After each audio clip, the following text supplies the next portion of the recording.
Ahoj, vítám vás do nového videa. Právě teďka vám ukážu nové triky florbalový. Možná jste mě už jednou viděli, já jeden klip.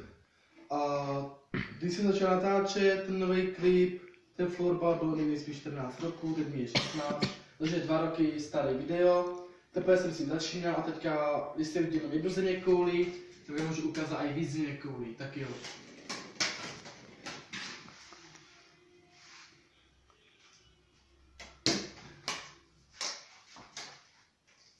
Jedna, dva, jdeme třetí,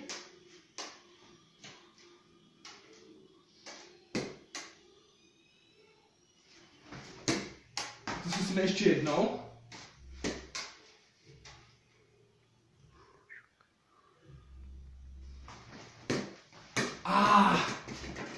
hrozně těžký lidi udělat 3 země koule, jestli to někdo dá tak jako klobouk dolů.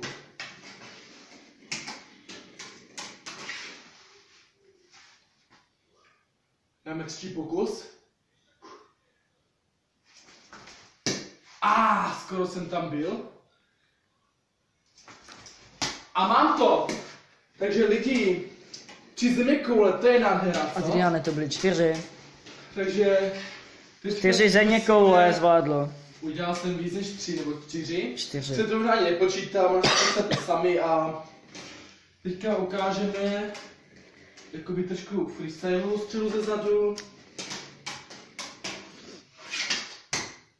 Tohle byla jednodušší ze zadu. Tak to často dělá třeba u tyče, u brankáře. Takhle se stočíš a takhle hezky se vytočíš. Kdybych měl jinou florbalku, tak mi to moc nepůjde, protože tahle florbalka je pěkně stočená. Zkusíme se s jinou florbalkou.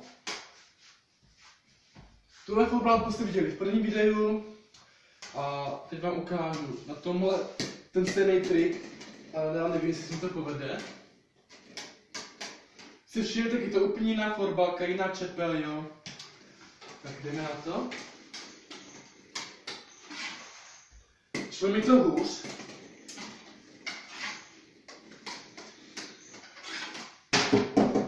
Tak teďka mi to šlo tak. A řeknu vám, že v tomhle videu se loučím. Možná jste viděli už, jak tady chytám, jo.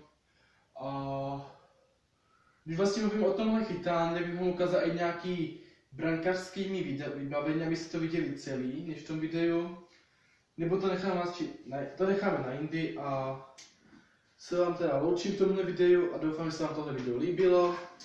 Když zvládnete víc jak 4 zeměkoule jako já, nebojte se napsat nějaký komentář a zatím naschle.